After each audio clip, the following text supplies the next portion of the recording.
세계 제2차 대전 때 독일 나치군의 장군 중에 롬멜이라는 장군이 있었습니다. 근데 이 사람에게 대하여 사람들이 여러 소문 중에 다들 칭찬하는 소문이 있었다고 합니다.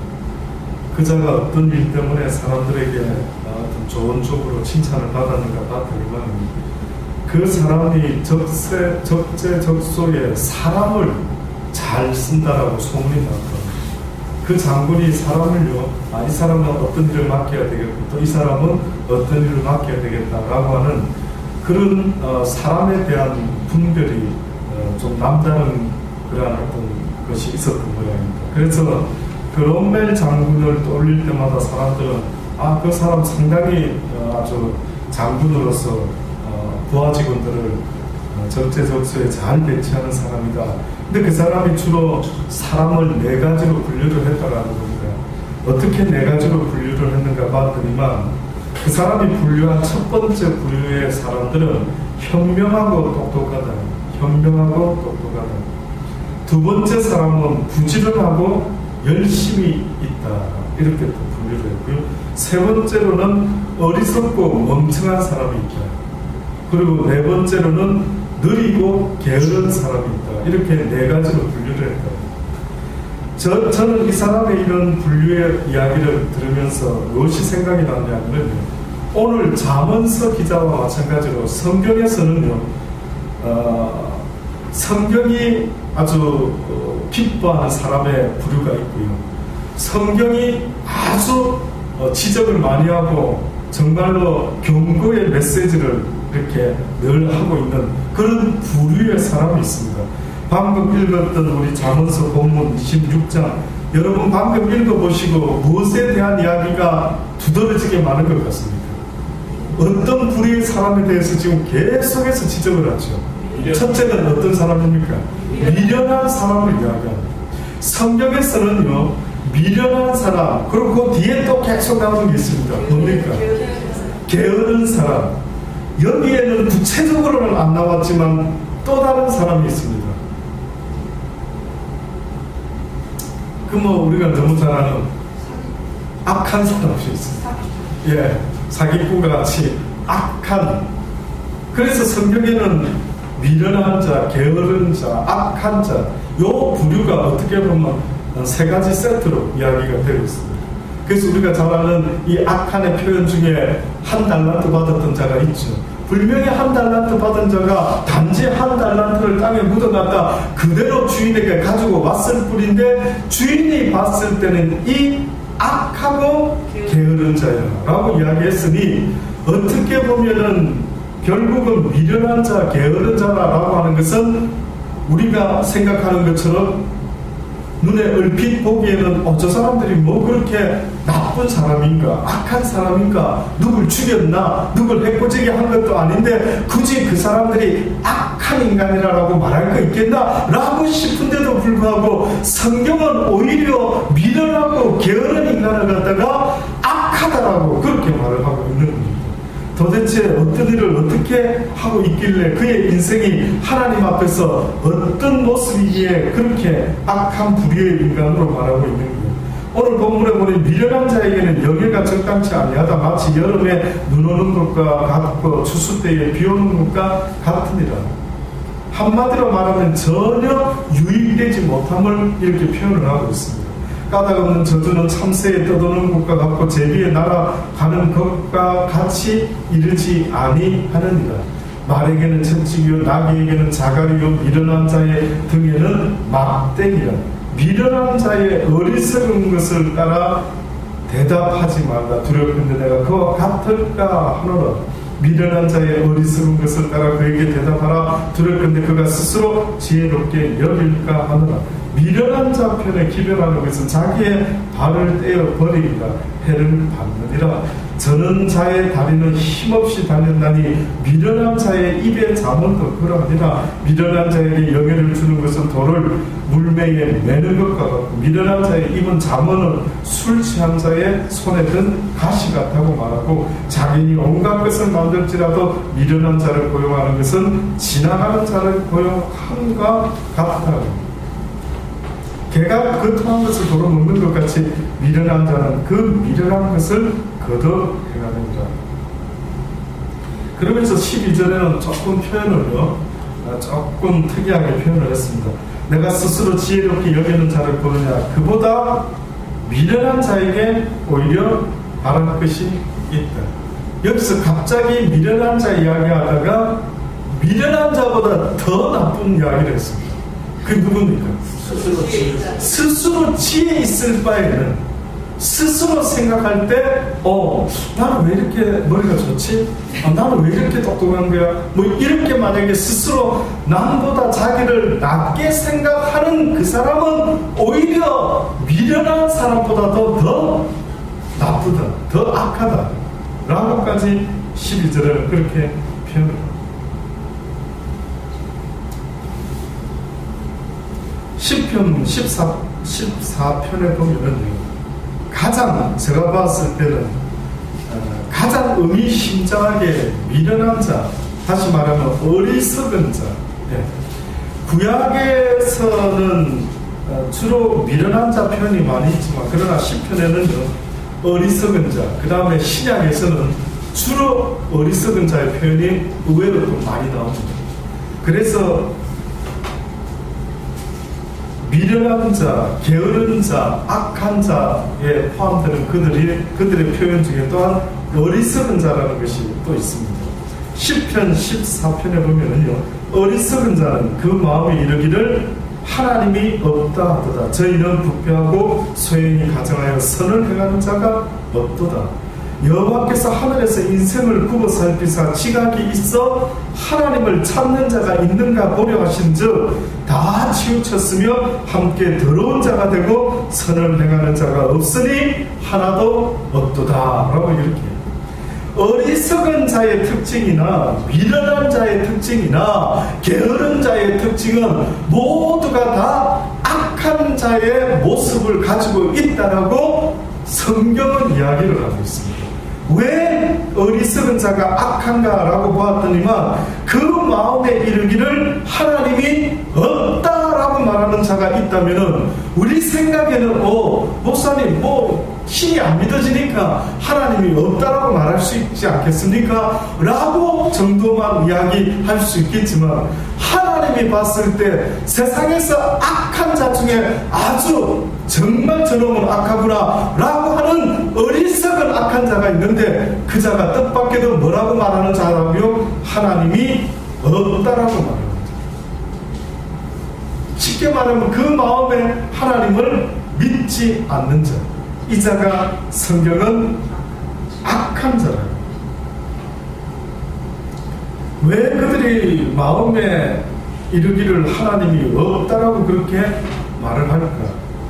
한마디로 저희는 부패하고 소행이 가증하여 선을 행하는 자가 없도다. 이게 바로 어떻게 보면은 성경에서 빛이 예수 그리스도의 말씀의 빛이 이 땅에 왔는데도 불구하고 많은 사람들이 그 빛에 나오지 못하고 숨어버리고 오히려 그 빛을 갖다가 미워하고 싫어하고 오히려 반대로 이야기하는 그들을 볼 때마다 참 이해하기 어렵다. 왜 이 하나님의 말씀이 와닿지 않지? 왜 이 하나님의 말씀이 믿어지지 않지라고 보았더니만 뜻밖에도 그들의 마음의 모든 생각이 부패하고 소행이 가증해서 선을 행하는 자가 하나도 없다는 것.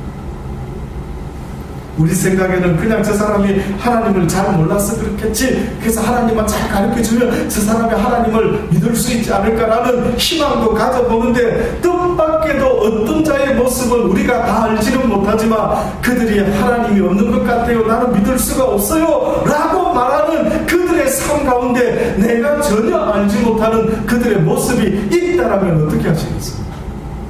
나는 저 사람 저렇게 본 게 아닌데 전혀 그 모습이 하나님을 믿지 못하는 이유가 다른 데 있는 것이 아니라 그의 삶의 모습이 너무나 부패하고 소행이 가증하여 전혀 선을 행하는 자가 아니라고 성경이 말합니다. 결국은 악을 행한다라는 자의 모습은 뭡니까?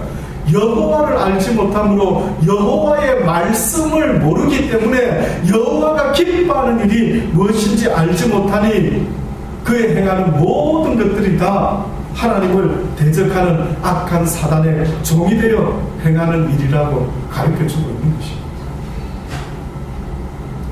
저는 어렵지 않게 이것을 느낄 때가 있습니다. 자녀를 키워보면요, 분명히 세상 부모는 저는 나쁜 것 가르치는 부모가 있을까 싶은 생각이 듭니다. 어떨까요? 여러분이 혹시 살아가면서 아우 저 인간 참 못됐어, 근데 그가 만약에 부모라고 합니다. 그가 자식을 가지고 있는 부모입니다. 근데 여러분이 한번 상상해 보세요. 저 인간이 나에게는 엄청 나쁜데 저 인간이 자식을 키울 때는 과연 뭐라고 이야기를 하면서 가르치면서 키울까?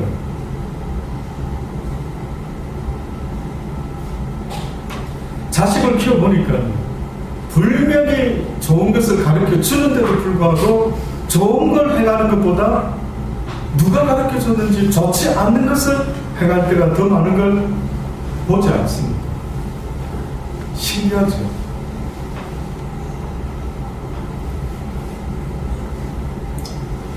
그래서 저는 이 한 가지를 확연히 성경을 통해 깨닫습니다. 우리의 육신은 사단이 날마다 종노릇함을 해요.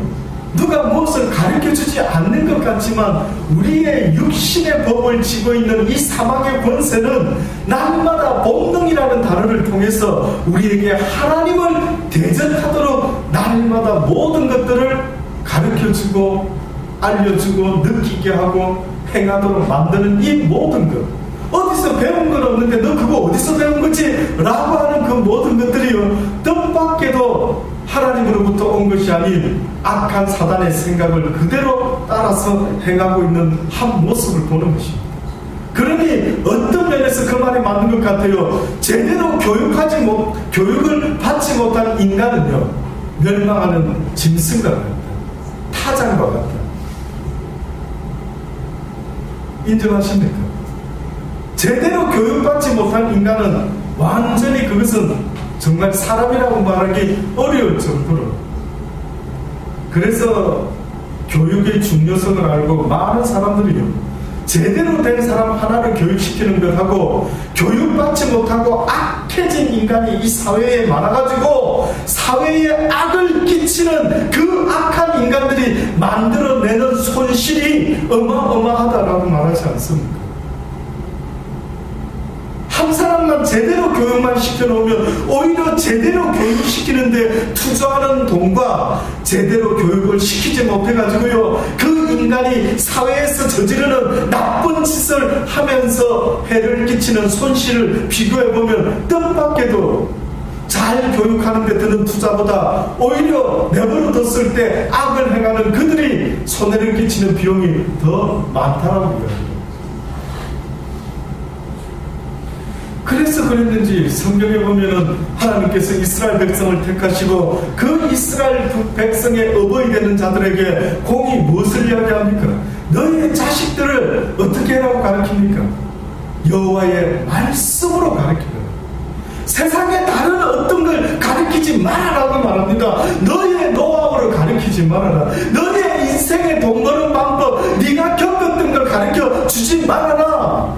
그것이 나 여호와의 말이 아니면 너의 인생에서 깨달은 그 어떤 하나님과 관계없는 아무리 좋은 생각인 것 같을지라도 그것은 나와 상관이 없더라.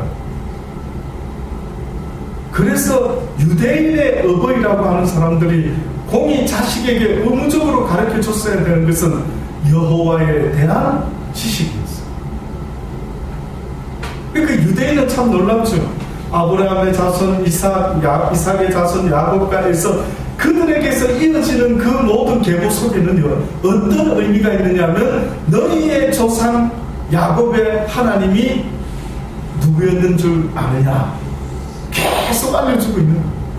다른 이야기는 몰라도 그들은 자기의 조상이 어떠한 신을 섬기셨고 그 신이 자기의 조상 아브라함을 택하셔서 자기 민족을 멸망치 아니하게 하시고 지금까지 인도하여 오는 하나님이라는 그 이야기를 계속 유대인들은 알려줍니다. 그러니까 유대인들부터 아무리 그들이 가난하고 거지 나사로가 된다 할지라도 그들은 늘 들었던 이야기가 있는데 그 이야기는 바로 하나님에 대한, 그분이 무엇을 기뻐하고 그분이 무엇을 해라고 그러시고 그분이 무엇을 하지 말라는 것. 그래서 어느 정도로 이스라엘의 아버지들은, 이스라엘의 엄마들은 어떤 책임이, 특히 엄마들은 자녀에 대해서 어떤 책임이 따르는 줄 아십니까? 유대인 엄마면은 그는 유대인입니다, 그 자식은. 그런데 유대인 엄마가 아닌 자식은 유대인이 아니라는 거예요. 아무리 부부가 똑같이 유대인이 아니어도 엄마만이라도 유대인이면 그 아이들은 유대인으로 인정받습니다. 근데 뜻밖에도 아빠가 유대인인데 엄마가 유대인이 아니면은 그는 유대인이라고 말하지 않는데요. 왜? 유대인들의 엄마는 그 어린 자식을 품에 안았을 때부터 그들은 계속해서 들려주는 자식에게 이야기가 있는데 그것은 바로 하나님의 이야기. 너의 하나님을 기억하라. 젖먹으면서부터 자살감처럼 들었던 이야기, 너의 하나님을 기억해야 된다. 무엇이든지 그분 앞에 가서 구하라. 네가 만약에 어떻고 힘들고 어려운 일이 생길 때 엄마 아빠는 너를 지켜주지 못하지만 너의 하나님은 네가 어느 곳에 있든지 전지전능하시고 무소부재하시니 그 하나님이 너를 불꽃 같은 눈으로 우리 아브라함을 지키신 것처럼 우리 조상 이삭과 야곱을 지키셨던 것처럼 너의 하나님이 너의 인생도 지켜줄 거란다. 아들아, 딸아. 그걸 듣고 들었어요. 여러분 입장을 한번 바꿔 생각해보세요. 여러분이 어렸을 때 누군가가 나한테 계속해서 들려준 이야기가 있는데 뜻밖에도 잊을래야 잊을 수 없는, 젖먹을 때마다 불러준 자장가의 내용도 주일학교 우리가 배우는 그 노래처럼, 찬양처럼, 우리 정태도 한 번씩 주일학교 여기 와서 배우면 꼭 한국말로 집에서 노래를 부릅니다. 그 아이들이 유대인의 엄마에게서 젖을 물리고 애를 키우는 그 엄마 입을 통해서 날마다 듣는 게 하나님 이야기인 겁니다. 그러니 그들은 하나님 한자만 나와도 얼마나 그들의 삶 속에서는 중요하고 아주 두렵고 떨리는 분. 그래서 성경에 아브라함의 자손들에게 뭐라고 성경이 말합니까? 너희 자녀들에게 밤낮으로 주야로 문지방에 문설주에 이마에 손등에 무엇을 써붙이고 다니라고까지 말했습니까? 하나님의 말씀을, 그 진리의 말씀을 잊어먹지 아니하도록 꼭 지금 이 시대에 어떻게 보면 성경책 꼭 갖고 다녀야 된대요. 꼭 핸드폰에다가 성경 바이블 꼭 그 안에 넣고 다녀야 돼요. 어디를 가든지 하나님의 말씀을 너는 늘 시간 날 때마다 읽을 수 있는 만반의 준비를 하고 아침에 출근을 해라. 습관이 다 돼 있는 겁니다. 그러니 그들에게 있어서 하나님이 없다라고 말할 수가 없는 겁니다. 그런데 뜻밖에도 유대인이 아닌 자들, 하나님에 대해서 전혀 알지 못하는 그들을 하나님은 뭐라고 말하느냐면 그들은 선을 행하는 자가 아니라 힘이 악한 자, 나를 모르는 자, 나 여호와에 대해서 배우지 못한 자, 무식한 자, 힘이 짐승과 같다. 한번 돌려보십시오. 하나님을 아는 사람의 모습과 하나님을 알지 못하고 살아가는 사람의 모습을 혹시 한번 비교해서 생각해 보신 적이 있습니까? 아무리 뭐라 하더라도요, 그래도 하나님을 아는 자의 모습 속에서 풍겨지는 어떤 모습이 하나님을 전혀 모르고 살아가는 어떤 인간에게서 느껴지는 그 모습과 여러분 생각에는 똑같다라고 느끼십니까? 저는 그렇게 느끼지 않습니다. 왠지 모르게 어떤 사람의 모습 속에 만약에 왠지 평온함과 왠지 고요함과 왠지 거룩한 경건의 모습까지 느껴지는 사람이 있다면 그는 틀림없이 이 세상의 사람이 아닌데, 다시 말하면 이 세상에서 하나님을 알지 못하고 있어요.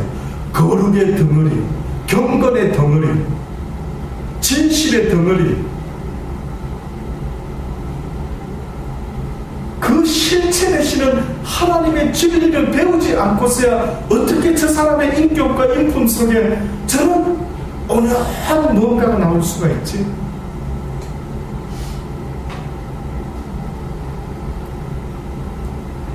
그래서 어떻게 보면, 물론 우리가 가끔 옛날 저희 자랄 때는 그런 말 아주 자주 들었습니다. 동네에 넝마쟁이들이 있었고 막 아무거나 주워 담아가지고 갖고 가고, 그래서 그런 넝마쟁이들, 뭐 구루마 끄는 사람들, 그 당시 때 교육 방법으로 저희 모친도요, 제가 자라면서 자주 들었던 이야기가, 야, 너 열심히 공부 안 하면 뭐 된다? 야, 너 저래 됐다. 너 열심히 공부 안 하면, 훌륭한 사람 안 되면은 저는 넝마쟁이 된다. 야, 저 잡아간다. 막 이렇게 협박까지 하고요. 그래서 열심히 공부하거나 뭐 어쩌다 그런 이야기를 얼마나 많이 들었는지 모릅니다. 그래 보면, 그래서 그런지 보면 그 사람들은 정말 무섭게도 생긴 것 같고, 저 사람들은 싸납게도 보이고 막, 가까이 가기도 좀 그렇다라고 느껴질 정도로. 왜일까?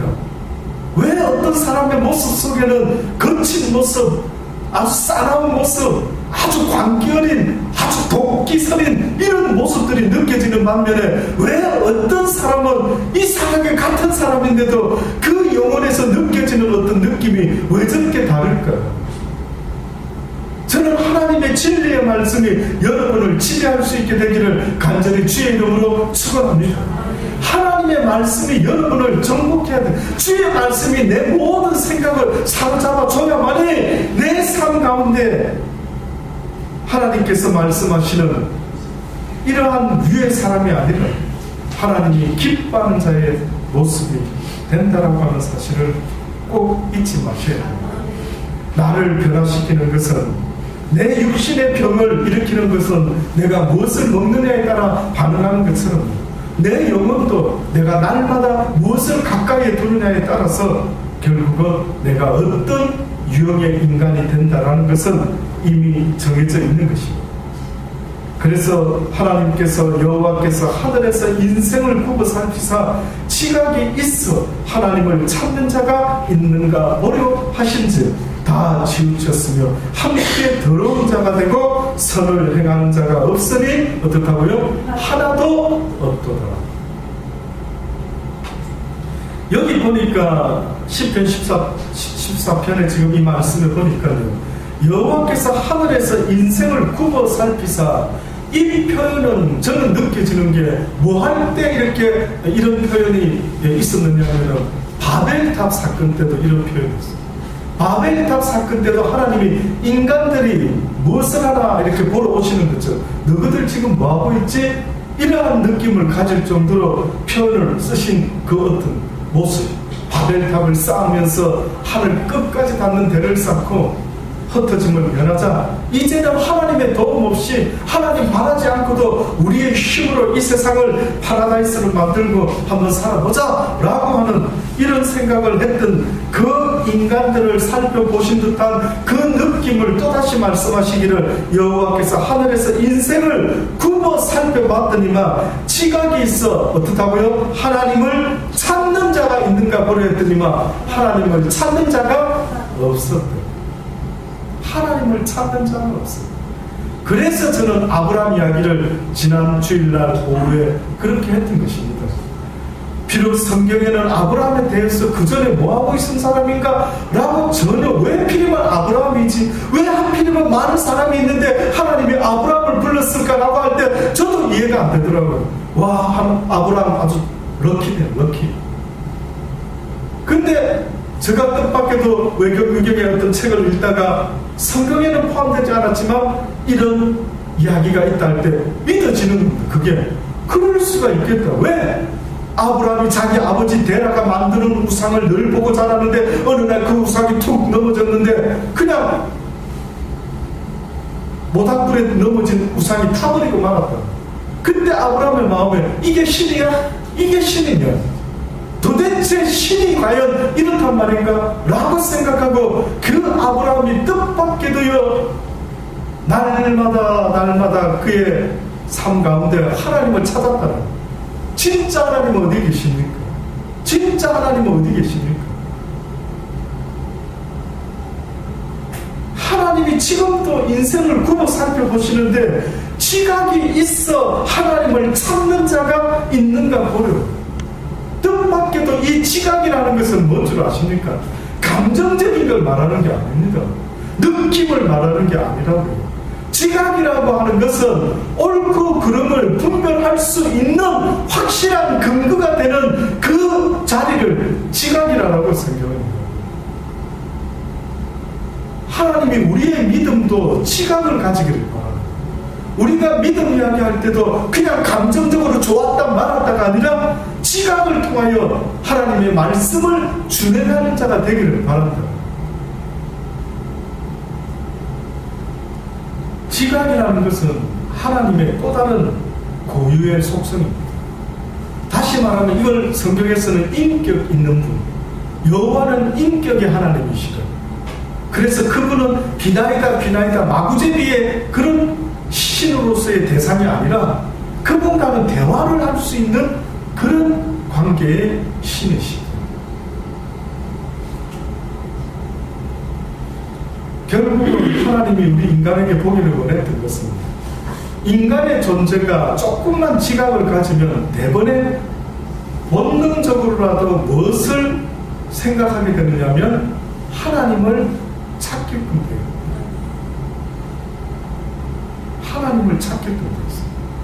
내가 지각을 가지고 판단력이 생기기 시작하면 그 사람은 곧바로 무엇을 찾기 시작하냐면 하나님을 찾기 시작합니다. 여러분, 이 세상에 생겨진 모든 물건들이 있습니다. 맞습니까? 이 마이크가 있습니다. 근데 제가 여러분한테 이렇게 말합니다. 이 마이크는 만든 자가 없습니다. 이것은 저절로 생겨났습니다.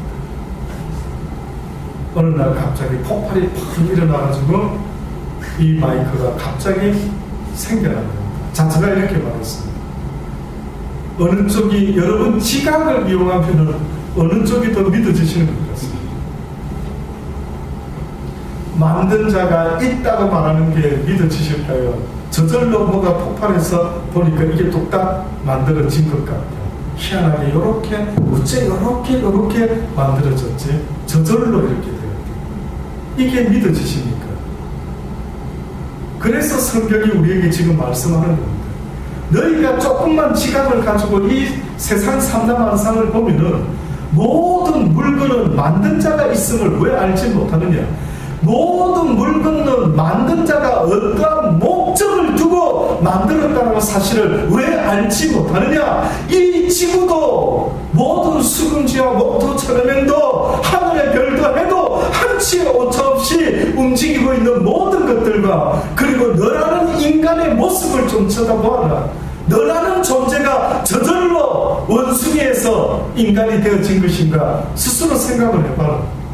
그래서 조금만 철이 들고 조금만 지각이 발동되면 대번의 인간은 본능적으로 할지라도 그 지각의 본능을 이용해서 무엇을 찾는 줄 아십니까?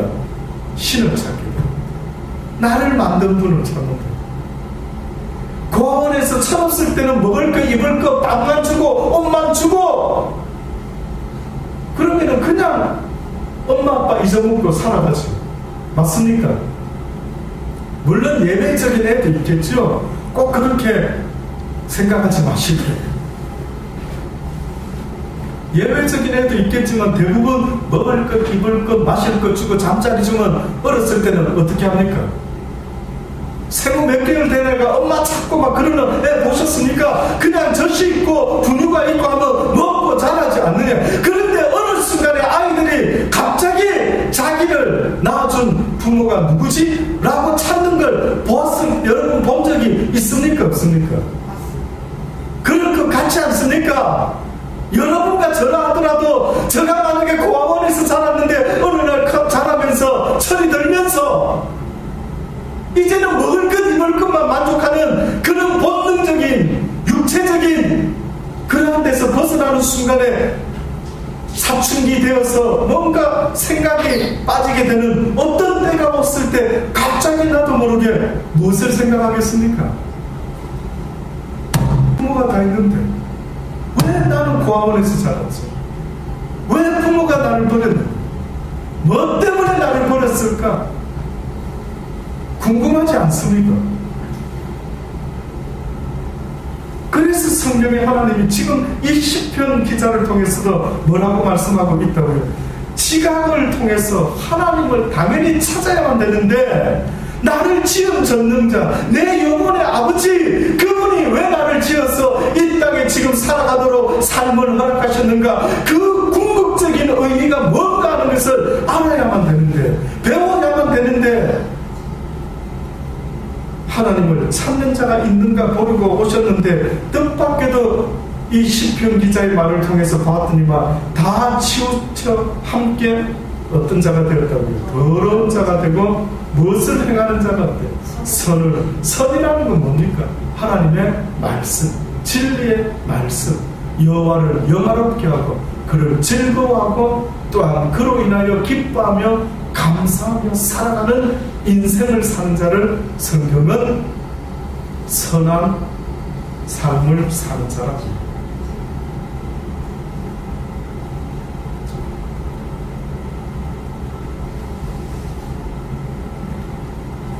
우리의 모습이요 꼭 이런 것 같습니다. 이 하나님을 알지 못하고 지각을 가지지 못하고 그냥 치우쳐 먹고 살아가는 그런 하나님 보실 때 덧없는 삶을 사는 우리의 모습이 꼭 어떻게 보면은 이런 모습 같습니다. 어느 추운 겨울날에 실제로 있었던 아주 쇼킹한 이야기였죠. 쇼킹이라기보다 어째 이런 일이 뭐 이런 어떤 표현을 써야 될 것 같습니다.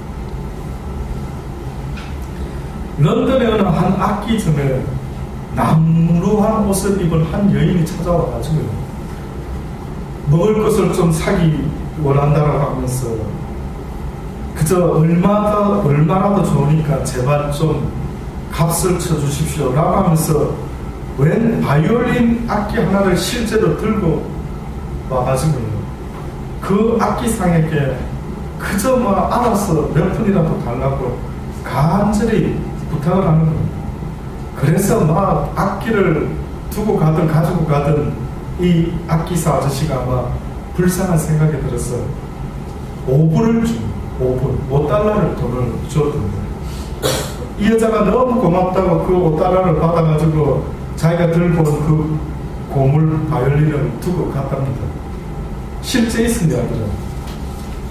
근데 이 악기상 사람이 그냥 바이올린이 막 어느 정도는 막 선이 붙어 있고 해서 한번 이렇게 튜닝을 하면서 조금 해봤던 모양이죠.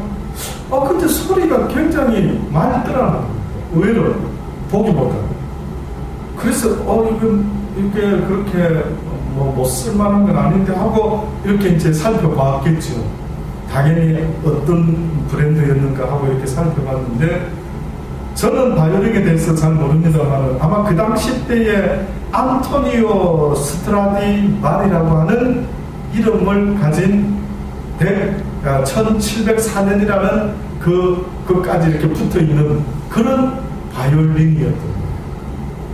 근데 이 바이올린이 왜 음악 악기를 바이올린을 하는 사람 특히 그 사람들 사이에서 이 이야기가 왜 그렇게 쇼킹한 이야기였느냐 하면은 그 바이올린이 200년 동안 행방불명이 됐다.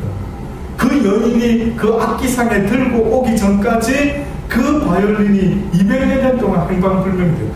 수많은 전문 연주가들의 소원이 그 바이올린을 가지고 연주를 하기를 소원할 정도로 너무너무 유명했던 바이올린, 아마 그거 하나밖에 없었는지, 그 안토니오 스트라디바리라고 하는 1704년이라고 하는 레벨이 붙어있는 그 바이올린이 사라진 지가 200년이나 됐다는데 어느 날 갑자기 그게 나타난 것입니다. 이 악기 전 주인이야 당연히 그런 뭔가를 들은 바가 있지 않았겠습니까? 그런데 자기 손에 그 전설로만 들려왔던 그 악기가, 그 허름한 옷을 입은 여인이 들고 온 악기가 바로 그 악기가, 이 사람이 순간적으로 너무 놀래가지고 막 뛰쳐나갔다는 겁니다. 그 여인을 다시 부르려고 보니까 없어진 겁니다. 그 여인.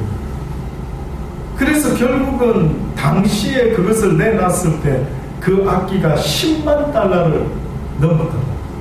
그렇게 어마어마한 비싼 악기였는데 세상에 5달러에 팔았다고요. 자, 이런 이야기 들으면 여러분 어떤 생각이 드십니까?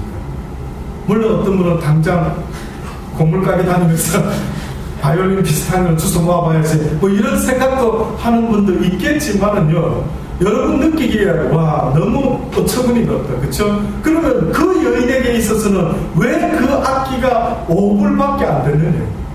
왜입니까? 그 악기에 대해서 전혀 가치에 대한 지식을 못 갖고 있은 불행이 있었어요. 맞죠? 근데 이 악기점 아저씨는 그것에 대한 가치를 알고 있었기 때문에 그 사람이 잘 닦아서 만약에 경매에 내놨다 했을 때 10만 불, 20만 불, 30만 불 상상할 수 없는 돈을 받을 수 있을 거예요. 어떻게 보면 하나님이 우리에게 지금 말씀해 주는 것도요, 여호와를 아는 지식은 어떤 거라고요? 세상의 그 어떤 것의 가치보다도 큰데 하필이면 망령된 에서와 같이 장자의 고난을 그는 어떻게 했습니까? 팥죽 한 그릇에 동생에게 팔아버렸던 이야기가 바로 지각이 없는 어리석은 자, 미련한 자, 게으른 자, 악한 자의 대표적인 모습입니다. 그러니 성경이 우리에게 지금도 너는 악하다라고 말할 때 어떤 면에서는 여호와를 아는 지식의 가치는 어마어마한 것인데, 내 말이 네 안에 거하고 네가 내 안에 거하면 무엇이든지 능치 못함이 없을 수밖에 없는 놀라운 신적인 권능을 회복하는 삶을 살아갈 것이요, 어떤 세상의 악한 것이 너를 손끝도 건드리지 못하는 그러한 빛 가운데 살아갈 수 있는 복된 자가 될 것인데, 네가 내 말의 가치를 그렇게밖에 모르느냐? 누가 게으른 자냐? 누가 미련한 자냐? 누가 악한 자냐?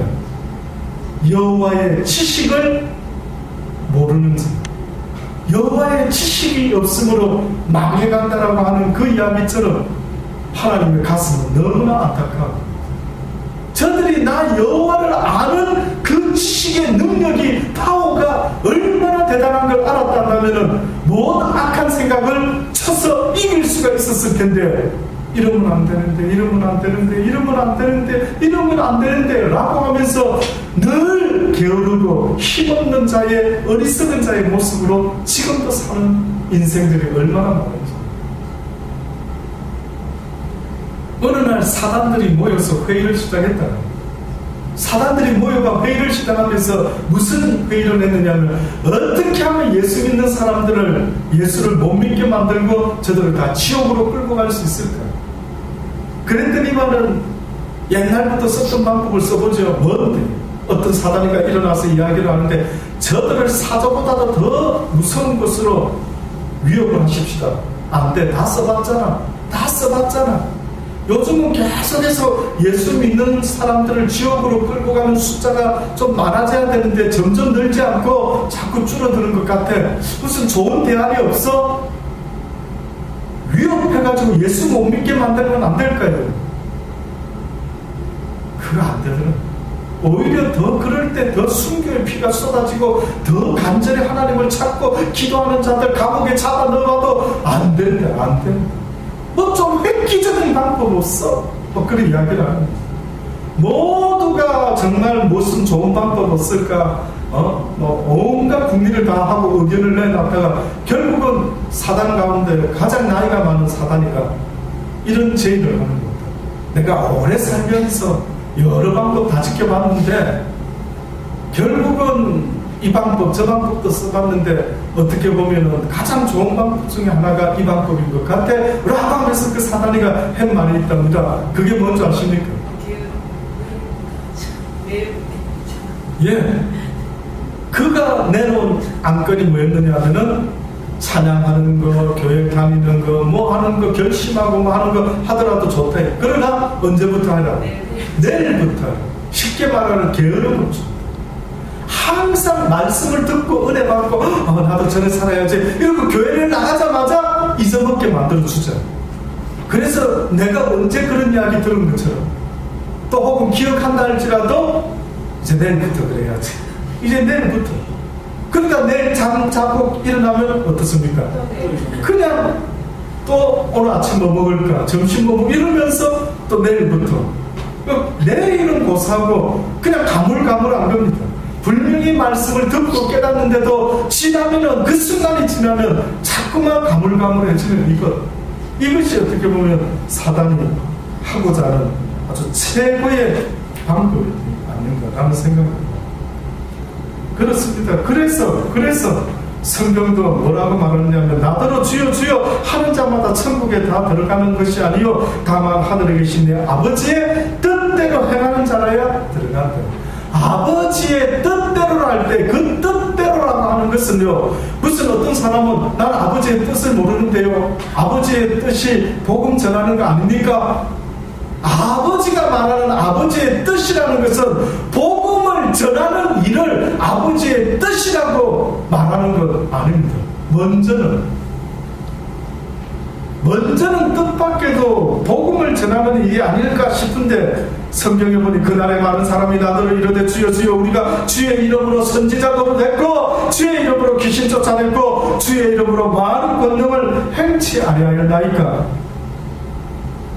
그랬더니만 그때에 내가 나 여호와가 그들에게 밝히 말하되 나는 도무지 너희들을 알지 못한다. 이 불법을 행하는 자들아 내게서 떠나가라. 그러시면서 복음을 전하고 선지자 노릇한 것이 하나님의 뜻 아닙니까? 라고 했는데 뜻밖에도 그것은 아니라고 말씀하면서 뭘 말씀했는지 아십니까? 그러므로 누구든지 나의 이 말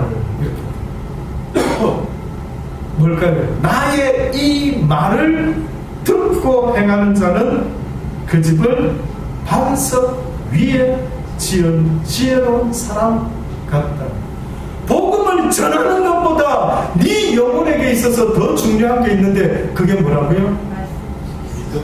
네가 나의 이 말을 듣고 어떻게 하라는 겁니까? 지켜 행하는 자가 돼. 뜻밖이지.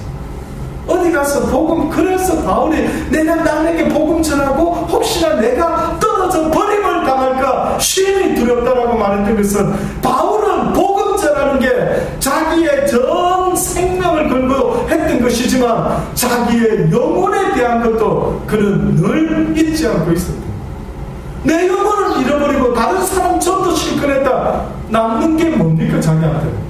그걸 어리석은 자라는 어리석은 자여.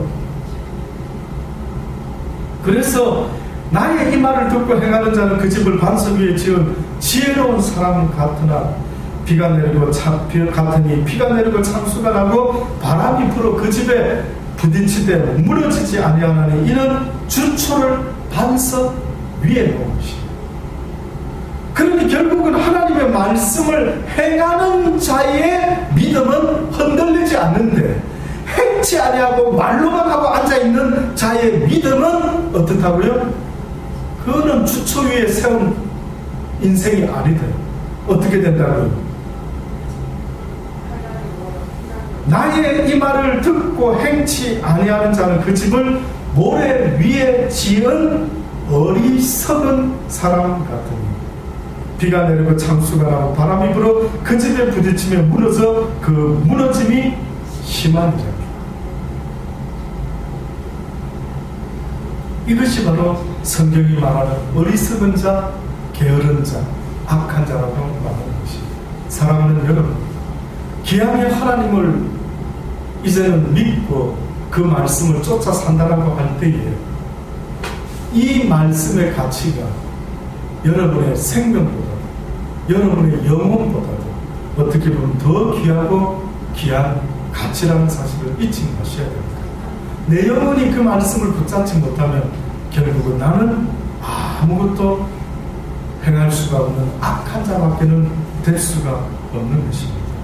그래서 말씀을 사모하고, 그래서 그 말씀이 무엇을 나에게 말하고 있는지를 깨닫고 붙잡고 지각을 통하여 여호와 하나님을 섬기는 그가 바로 하나님이 기뻐하는 하나님의 사람임을 잊지 마시고, 아무리 세상에 많은 것들을 쌓아떠났다 할지라도 어리석은 자가 내 영혼이 오늘 밤에도 내가 계속해서 그 누릴 수 있을 줄 알았지만 어리석은 자여 오늘 밤에 내 영혼을 도로 찾으며, 다시 말하면 너를 지은 자를 네가 알지 못하고 있습니다. 네가 지각을 통해서 하나님이 어떤 분인지, 나를 지은 분이 내 영혼의 아버지가 누군지를 알지 못하고 살아가는 네가 참으로 어리석기 짝이 없다. 이 밤에도 네 영혼이 네게 아닌데 주신 자가 거두어가면 너는 빈몸으로 왔다가 빈몸뚱아리로 이 세상 것은 다 두고 가야 되는데 어찌하여 세상의 것을 그렇게 온 영혼을 다하여 엄청나게 벌었다. 그러니까 아버지가 자꾸 웃으시는 게 그겁니다. 네가 많은 걸 벌었는데 네가 죽을 때는 어떻게 할 것 같으냐. 죽을 때 네가 올 때처럼 죽을 때는 어떻게 할 것 같으냐.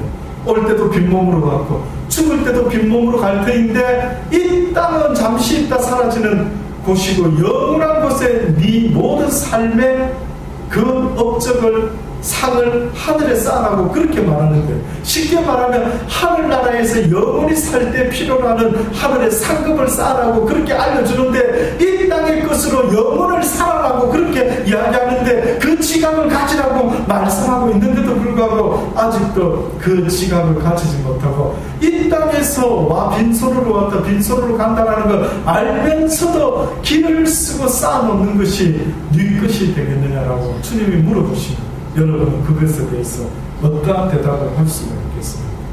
아무쪼록 어리석은 자 되지 아니하시고 미련한 자 되지 마시고 오직 지혜로운 자, 오직 여호와를 찾는 자, 오직 하나님의 말씀대로 그 뜻을 행하는 자가 되어 하나님이 기뻐하는 복된 삶으로 살다가 영원한 생명까지 얻을 수 있는 귀한 하나님의 사람들 다 되시기를 주의 이름으로 축원합니다. 기도하시겠습니다. 참으로 좋으신 아버지 하나님 감사합니다. 우리의 인생을 사랑하셔서 불러주시고 인도하여 주셔서 하나님을 아버지라 부르며 날마다 주의 말씀을 배울 수 있는 귀한 은혜를 주신 아버지 감사를 드립니다. 주의 말씀의 가치가 은금과보다도 더 귀하다고 하시는데 혹시나 아직도 저희들이 그 가치를 모르고 그저 비싼 바이올린인지 5달러밖에 되지 않은 바이올린인지 전혀 구별할 수 있는 지각이 없이 혹시나 가치 없는 것에 목숨 걸고 팥죽 한 그릇을 위하여 살아가고 있지는 않습니다. 아버지의 어리석지 않게 되기를 원합니다. 진리가 우리로 하여금 자유케 하여 주옵소서. 어리석음에서 자유하게 하시고 미련함에서 자유하게, 게으름에서 자유하게 하시고 모든 악한 행위에서 자유할 수 있는 우리 모두가 되게 하여 주옵소서. 예수님의 이름으로 감사하며 기도드리옵나이다.